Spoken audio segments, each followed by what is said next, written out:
अस्सलामु अलैकुम वरहमतुल्लाहि वबरकातुहू। मोहतरम भाइयों, बुज़ुर्गों, दोस्तों, इंटरनेशनल मसाइल पर मुसलमानों में इख्तिलाफ़ात के बाज़ार गर्म हैं। जिहाद के मसलों पर, हमास के मसलों पर, इज़राइल के मसले पर, फ़लस्तीन के मसले पर मुसलमान पूरी दुनिया के जज बन के बैठे हुए हैं और ग्राउंड लेवल पर उनके शहरों में मर्डर हो रहे हैं, उनके शहरों में कत्ल हो रहे हैं, उनके शहरों के अंदर हर वो बुराई हो रही है जिससे अल्लाह ने और उसके प्यारे नबी सल्लल्लाहु अलैहि वसल्लम ने मना किया हुआ है। और ख़ास तौर पे आज मैं आपको दो मुसलमान शहरों की दो ख़बरें बताने वाला हूँ, एक हैदराबाद से और एक औरंगाबाद से। और शुरुआत करते हैं औरंगाबाद से। ये मेरे सामने लोकमत न्यूज़ की वेबसाइट ओपन है और इसमें इन्होंने लिखा है, औरंगाबाद मध्ये कुख्यात गुंडाची धारदार शास्त्राने भोगसून हत्या, 19.5 मित्राच्या मदतीने संपवला खेळ। ये न्यूज़ है जून 5, 2021 सुबह में 8:34 की।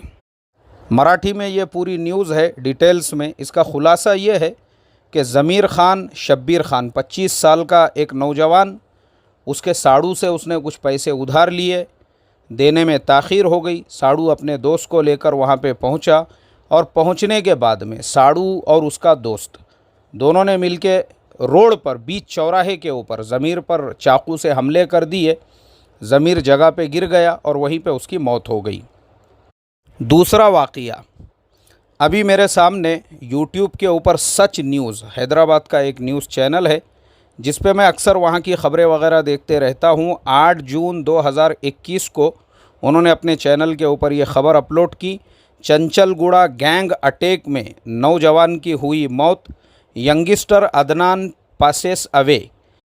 अब ये पूरी न्यूज़ डिटेल्स में जब मैंने देखा हूँ, ख़ुलासा इस न्यूज़ का ऐसा है कि मुस्लिम नौजवान, उन्हीं में आपस में गैंग वॉर चल रही है, उन्हीं में आपस में लड़ाइयाँ हो रही है, उन्हीं में आपस में झगड़े। आप देख सकते सच न्यूज़ पे अगर आप जाएंगे तो वो पूरा वीडियो भी उन्होंने अपलोड किया है, किस तरीक़े से मुस्लिम नौजवान आपस में मारा मारी कर रहे हैं।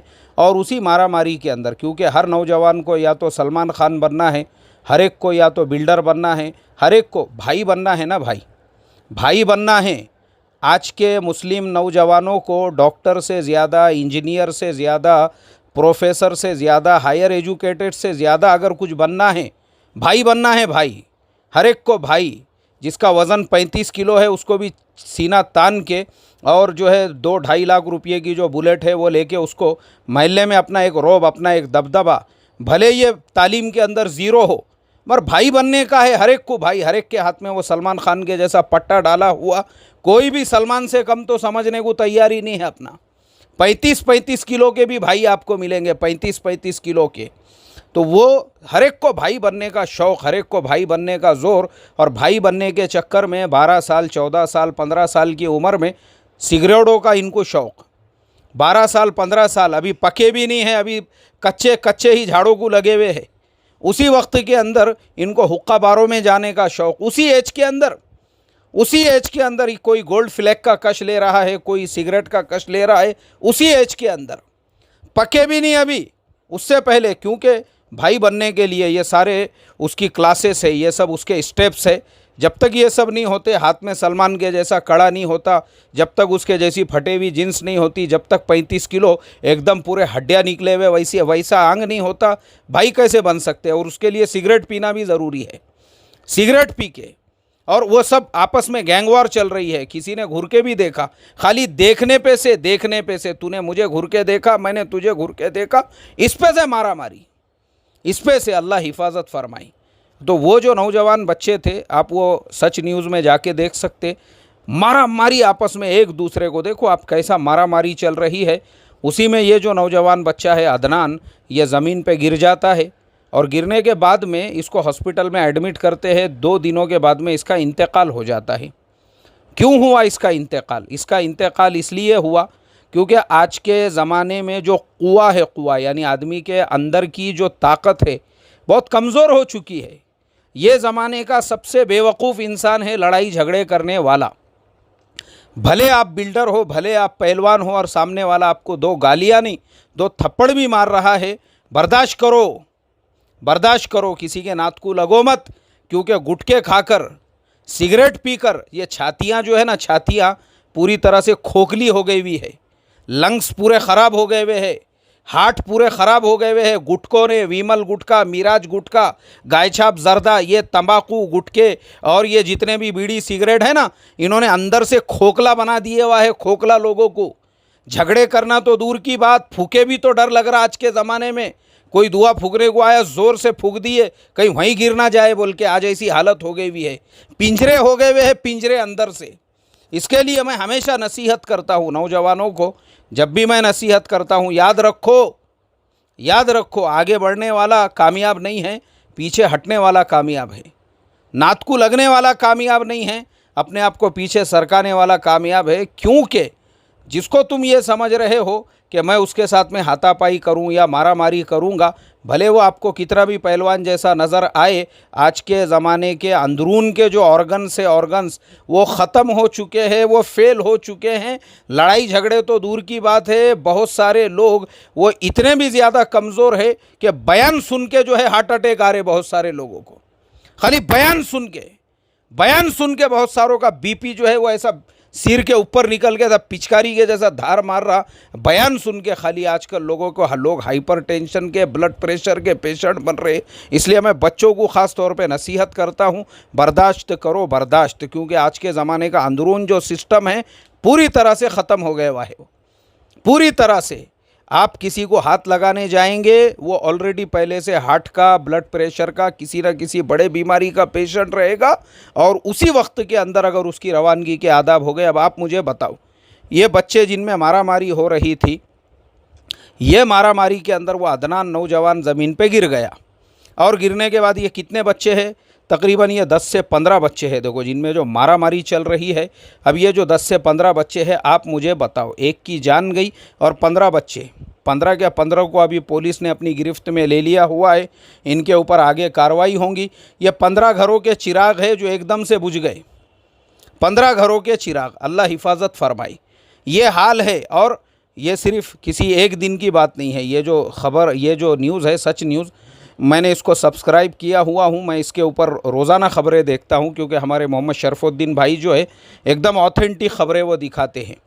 तो ये मेरा तजुर्बा है कि मैं कई महीनों से ऑब्ज़र्व कर रहा हूँ, शायद ही कोई दिन ऐसा होता होगा जहाँ पे हैदराबाद के अंदर किसी का मर्डर, किसी का कत्ल, किसी के साथ धोखाधड़ी, इफ्तार के नाम पे घरों में घुस गए और बेचारे बूढ़ा बूढ़ी को पूरी तरह से बांध के घर लूट के लेकर चले गए। इस तरीक़े के वाक़यात, हादसात साली और बहनोई दोनों के बीच में खूब एकदम उरूज पे पहुँच गया मामला। जोरू को लात मार के घर से हकाल दिया और साली को लेके चले गए और उसी को गाभन कर दिए। ये रोज़ के वाक़यात हैं, मैं रोज़ देखता हूँ वहाँ के चैनल में। और औरंगाबाद शहर, मुसलमानों का शहर, मुसलमानों का, अभी फ़लस्तीन और इज़राइल और हमास के मसले जो चल रहे थे, ऐसे ऐसे जोशीले और जज्बाती नौजवान थे जो जिहाद से कम पे तो बात ही नहीं कर रहे थे, इज़राइल को तहस नहस करने के लिए तैयार थे। लेकिन अफसोस की बात यह है, अगर उसी शहर के नौजवान वो जान देने को तैयार है अगर फ़लस्तीन और इज़राइल के मसले में, तो कम से कम अपने घरों से बाहर निकल के उन्होंने उम्मत की इस्लाह और तरबियत का काम करना चाहिए।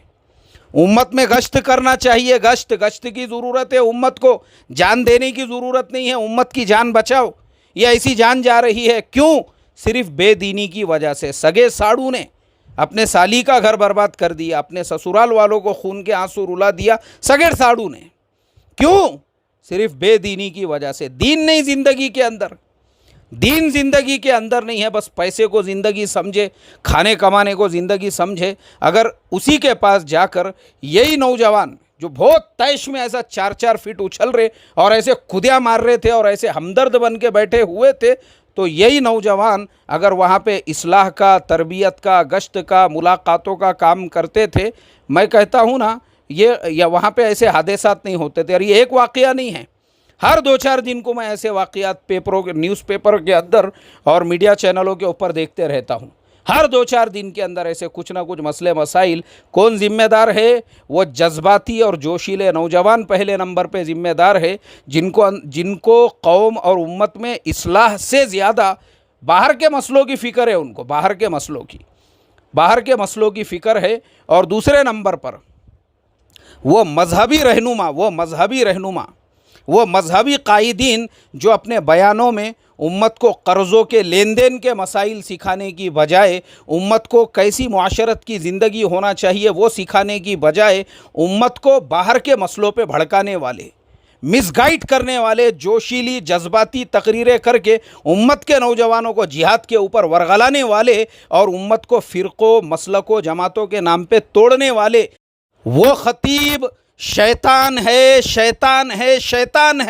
जो मस्जिदों के मिंबरों से उम्मत को मसलकों की दावत दे। मसलकों की वो शैतान से कम नहीं है ख़तीब जो उम्मत को तोड़ने का काम करे, भले उसके आंग पे शेरवानी कैसी भी हो, भले उसका तुर्रा कैसा भी निकला हुआ हो। वो फित्तीन इस ज़माने का जो मस्जिदों के मिंबरों से और अपने बयानात के ज़रिए से सिर्फ उम्मत को तोड़ने का काम कर रहा हो, फित्तीन है। तो ये ऐसे फित्तीनों ने ही मस्जिदों के मिंबरों का और बयानात का अपने अगराज के लिए इस्तेमाल किए, उम्मत को तोड़ने के लिए इस्तेमाल किए, अपने एक एक कटोरा सालन के लिए कि उम्मत को मिसगाइड करेंगे तो अपने एक प्लेट बिरयानी और एक कटोरा सालन का इंतज़ाम हो जाएगा अपना पेट भरने के लिए। कौम के वो मजहबी पेट भरू रहनुमा जिनको खाली तरी की फ़िक्र है, मेरे कटोरे में तरी आई क्या नहीं आई देख, मेरे कटोरे में बराबर बोटियाँ आए क्या नहीं आए देख, मेरी शेरवानी की इस्तरी बराबर हुई क्या नहीं हुई देख। और उम्मत के पास सिर्फ चंदा मांगने के वास्ते हाजी साहब आपकी पिछले साल 500 की पावती थी, इस साल 1000 कर दीजिए। खाली उम्मत के पास चंदे मांगने को जाने वाले और उम्मत को मसलकों के नाम पे तोड़ने वाले, उम्मत को गुमराह करने वाले जो मजहबी रहनुमा हैं, उम्मत के अंदर बिगाड़ के लिए ये ज़िम्मेदार है। ये पेट भरू ज़िम्मेदार है। ये इनको खाली अपने शेरवानी के इस्तरी की, अपने पोजीशन, अपने मकाम, अपने मसनदों की फ़िक्र है। और उम्मत मर्डर कर रही है, उम्मत के अंदर कत्लेआम हो रहा है, इनको उसकी फ़िक्र नहीं है, उम्मत के इस्लाह की, उम्मत के तरबियत की। ये सिर्फ़ एक दूसरे पे कीचड़ उछाल सकते हैं, एक दूसरे को गालियां दे सकते हैं, एक दूसरे को जलील कर सकते हैं, एक दूसरे को बदनाम कर सकते, एक दूसरे की इस्मत और इफ़्फ़तों के ऊपर इस तरीके से गालियां मिंबरों पे बैठकर जो लोग देने में लगे हुए हैं और जो तोड़ रहे हैं उम्मत को, ये पेट भरू मजहबी रहनुमा 1 प्लेट बिरयानी और 1 कटोरा सालन, ये लोग ज़िम्मेदार है। ये लोग अगर ये उम्मत के अंदर चल फिर के मेहनत करते थे, उम्मत की तरबियत करते थे, उम्मत की इस्लाह करते थे ना, उम्मत में ऐसे मर्डर नहीं होते थे। आज ये जो मर्डर हो रहे हैं उन शहरों के अंदर जो मुसलमानों के शहर कहलाते हैं, उन बस्तियों के अंदर जो मुसलमानों की बस्तियां कहलाती है, मरने वाला भी मुसलमान और मारने वाला भी मुसलमान। अगर यहीं पे मरने वाला मुसलमान होता और मारने वाले मुसलमान नहीं होते थे, अभी तक तो हंगामा मच गया होता था, मॉब लिंचिंग, ईमान वाले की मॉब लिंचिंग। लेकिन प्रॉब्लम यहाँ पे यह है कि दोनों भी मुसलमान हैं, इसलिए सन्नाटा छाया हुआ है। एक छोटा सा मैसेज भी कोई व्हाट्सएप पे किसी चैनल पे चलाने को तैयार नहीं है कि अखलाकी गिरावट की वजह से कौम कहाँ पहुँच चुकी है। और ज़िम्मेदार कौन है? ज़िम्मेदार वो है जो चकाचक शेरवानियाँ पहनने वाले, और ज़िम्मेदार वो है जो अपनी मसनदों की फ़िक्र करने वाले, और ज़िम्मेदार वो है जो मिंबरों से सिर्फ तोड़ने की बातें करने वाले। ये ज़िम्मेदार है ये मुसलमानों के इस अखलाकी गिरावट के लिए। इसलिए मेरी नौजवानों से रिक्वेस्ट और दरख्वास्त है, ऐसे 1 कटोरा जो तुम्हारे ख़तीब है, एक कटोरे में जो है कटोरे के लिए उम्मत के आगे पीछे और 1 प्लेट बिरयानी और चंदे के लिए सिर्फ साल में एक बार तुम्हारे पास आने वाले, चौकन्ना रहो ऐसों से चौकन्ना। ये कभी तुम्हारी इस्लाह के लिए आए, कभी तरबियत के लिए आए तुम्हारे पास, कभी उम्मत के इन्होंने तालीम तरबियत की फ़िक्र की? ये अगर फ़िक्र करते थे तो ये मर्डर नहीं होते थे मुसलमानों के शहरों के अंदर। चौकन्ना रहो, चौकन्ना। अल्लाह ताला ऐसे फित्तीनों से जिनकी वजह से आज उम्मत का ये हाल हो चुका है, ऐसों से उम्मत की हिफाजत फरमाएं। और नौजवानों से मेरी रिक्वेस्ट है, तुम लोगों को ये ज़िम्मेदारी लेना पड़ेगी कि कैसे उम्मत में इस्लाह हो, तरबियत हो, इस्लाह मुआशरा के प्रोग्राम हो, एक एक के दरवाज़े पे जाके मेहनत की जा सके, उसकी फ़िक्र करो। अल्लाह अमल की तौफ़ीक़ अता फ़रमाए। अस्सलामु अलैकुम वरहमतुल्लाहि वबरकातुहू।